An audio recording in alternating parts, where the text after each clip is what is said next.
toujours les gens. En général, les fans de manga se tirent dessus pour tout et n'importe quoi. Eh, vas-y que j'aime pas ton perso principal, ton manga il est nul. Au final, il n'y a pas vraiment d'argument puisque ça reste un avis subjectif.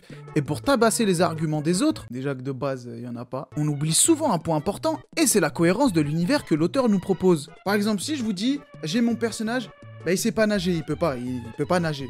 Et que d'un coup il commence à nager, forcément ça va flinguer la cohérence du manga et on est moins dans le truc. Mais comment on fait pour savoir si un manga c'est mauvais ? Parce qu'au final, ça reste quand même un avis subjectif. Et c'est pour ça que vous êtes là aujourd'hui, puisqu'on va parler du pire manga de l'histoire, selon moi. Et ce manga, c'est Devil's Relic. Mais alors avant de parler du manga, parlons quand même de son origine. C'est vrai ça, il a forcément des origines le truc. Devil's Relic, c'est le projet de Glénat et de Maître Gims. Maître Gims ? Comment ça, Maître Gims ? Bah ouais, Maître Gims, il a fait un manga. Tu mens ? Non, je mens pas, puisque le gars, il est fan de manga.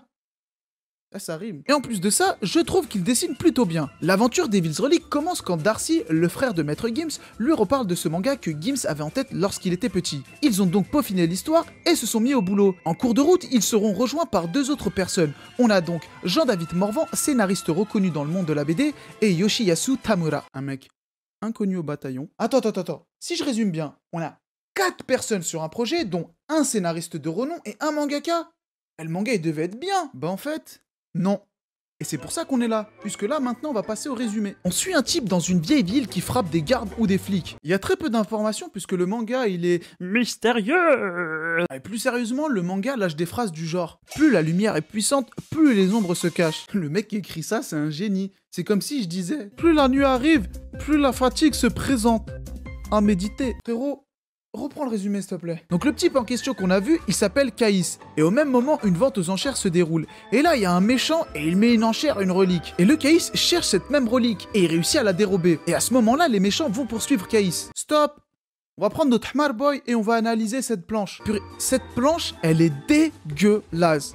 Déjà, le fond, c'est une photo. Une putain de photo. Et le dessinateur, il a juste vectorisé le fond. Je vous fais un tuto en vitesse. Tu prends une photo sur Google Images, tu vas sur Illustrator, tu vectorises et tu mets en noir et blanc. Et voilà. C'est comme ça que le fond a été fait. Allez, maintenant, on avance. Les méchants, en plus d'être posés sur un vieux fond, ils viennent de nulle part. Théma, lui, il sort du dos d'une dame. Je dis une dame, mais en fait, on voit juste une silhouette.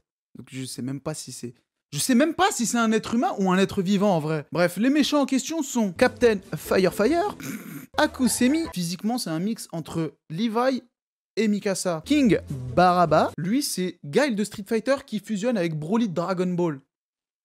Et c'est la pire des fusions. Et le dernier, Hypnose. Déjà l'orthographe du type, mais comment dire, c'est ridicule en fait. Donc Hypnose retrouve notre jeune Caïs le maïs. C'est pas drôle. Et ce dernier se retrouve dans le parking. Le parking de... Ah mais c'est pas mentionné. Et là les méchants foncent sur Caïs. Et on revient 2 ans en arrière. Mais non. T'es en train de me dire que tout ça là, ça s'est passé avant ? C'est génial. T'es complètement timbré toi. Bref, Caïs est un combattant clandestin et il fait ça pour gagner de l'argent parce qu'il est pauvre. D'ailleurs, observez ça. Là, le point de son adversaire fait la taille de sa tête. Et là, une seule phalange de ce même point fait la taille de sa tête. À moins que le mec ce soit Luffy, je vois pas du tout de logique là-dedans. Après, vous allez me dire que c'est un manga. Mais dans le jargon, on appelle ça la perspective. Oh, merde, monsieur le professeur, 2 dessins en art appliqué, et ta. Va te faire en... Caïs gagne son combat et il a une paire de Balenciaga. Pour rappel, c'est une paire à presque 600 balles. Je vous rappelle que le gars, il est pauvre. Et peut-être que c'est des fausses. Peut-être. Alors peut-être il a économisé pour s'acheter sa petite paire. Comme ça, il pouvait serrer des petites meufs. T'es vachement en forme, toi, dis donc. À la fin de son combat, Milena lui saute dessus. Ah, t'as vu, j'avais raison. Bah en fait, non, parce que c'est sa pote. Ah, la friendzone. Je connais ça. Pas personnellement, mais je connais. On apprend que Caïs n'aime pas la bagarre, et en fait, il fait ça pour aider sa tante. Elle travaille dans un hanout, ça veut dire supermarché en taïwanais. Et en fait, c'est un peu la crise de son côté. Caïs rentre chez lui, et sa tante sait que Caïs se bat pour se faire de l'argent. Blablabla, c'est pas bien, nanana. Enfin bref. Vous vous souvenez du combattant tout à l'heure, là ? Bah, son patron paye des flics pour éliminer Caïs. Les flics vont à l'épicerie, mais Caïs rencontre Magnum. Et ce mec-là, c'est Armin avec l'écharpe de Mikasa. Bref, le Magnum en question, c'est un petit que Caïs a aidé à une époque. Je vous jure que leur échange, il est inutile. Une conversation à base de « Salut, ça va ? Ouais, et toi ?» C'est plus profond que ça. Au même moment, les flics foutent la merde à l'épicerie. Ils ont raison. 3,50€ le coca, c'est pas normal, gros. Caïs les défonce et tue accidentellement un flic. Au même moment, sa tante lui file un sac de billets et lui demande de partir. Elle a économisé de l'argent, etc. Tu vois, 3,50€ le coca. Forcément, elle pouvait économiser, tu vois. Et là, elle se fait buter et Caïs se barre. Là, Armin, il conduit une voiture à l'aise alors que le môme, il a 8 ans. Il récupère Caïs et sa pote et il se barre. Et c'est la fin de Devil's Relic aux éditions Glénat. Et c'était de la merde. Déjà, les dessins... Attends, y'a pas d'analyse, qualité, tout ça? Genre direct, frère, doucement, gros. Mais avec le résumé, j'ai fait l'analyse, là. Mais passe aux qualités. Bon, bah, passons aux qualités, alors. Y'en a pas.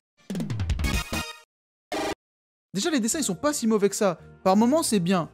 Juste bien, tu vois, genre 5 sur 10, la moyenne, quoi. Mais on sent une certaine fainéantise de l'auteur, il y a beaucoup de copier-coller, c'est très peu détaillé. En plus de ça, le manga, il est court, et ils ont eu la bonne idée de mettre un making-of à la fin du manga, comme si on avait affaire à One Piece. Et on est loin de One Piece. On est dans 25 000 pieces. C'est nul, sa mère, là. Bref, maintenant, on va passer à la conclusion. Devil's Relic est le pire manga de l'histoire selon moi, et la raison est simple. Un manga, c'est son scénario, son dessin, mais aussi son background. Son auteur, mais au-delà de son auteur, ce que le manga veut transmettre comme message, que ce soit directement ou indirectement. Là, le but de ce manga, c'était clairement de prendre les fans de manga pour des vaches à lait, puisque le nom de Gims pouvait potentiellement gonfler les ventes de l'œuvre. Et est-ce que c'était le cas? Non. Le manga, ça a été un échec commercial. Glénat s'attendait à vendre 5000 copies de l'œuvre et au final n'en aura écoulé que 20 000. En vrai, je vais pas te mentir, c'est pas mauvais 20 000, c'est même très bien. Mais pour un manga de cette envergure avec tout ce qu'il y a eu autour, bah c'est mauvais. Et le plus drôle, c'est que Jacques Glénat dit être déçu du manque d'implication de Gims. Les gars, je vais vous dire un truc. Si le mec ne s'est pas impliqué dans son manga, c'est qu'il savait que c'était de la merde. Le manga, c'est un média qui possède des codes, et certains pros du domaine galèrent à suivre la cadence et les conditions de production. Alors soyez pas con, je sais très bien qu'un manga a un but lucratif avant tout. Et si on regarde bien les mangas comme One Piece, Dragon Ball ou même Naruto, bah, potentiellement c'est les œuvres qui rapportent le plus, que ce soit en France ou à l'étranger. On a un certain respect de l'univers, des personnages et même du lecteur. Et c'est pas le cas de Devil's Relic. On dirait que c'est un gosse qui a écrit le manga.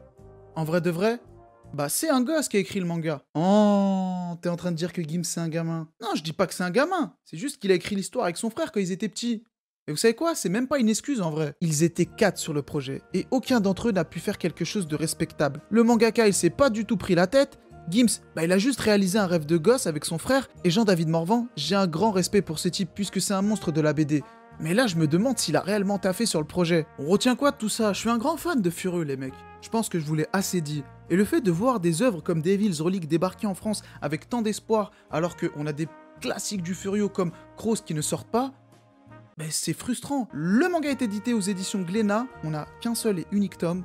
Il y avait un deuxième tome qui était censé sortir en octobre 2019, mais bizarrement, il est pas sorti, je me demande bien pourquoi. Au final, c'est con, mais cette aventure Devil's Relic m'aura donné envie de lire des mangas français, comme lui. Salut toi. Et voilà, c'était tout pour cette vidéo, j'espère qu'elle t'aura plu, en tout cas moi, oui. Je t'invite à t'abonner si c'est pas déjà fait, mettre un pouce bleu, un commentaire, me dire quel est pour toi le pire manga de l'histoire, et pourquoi pas me dire ce que tu penses de cette vidéo.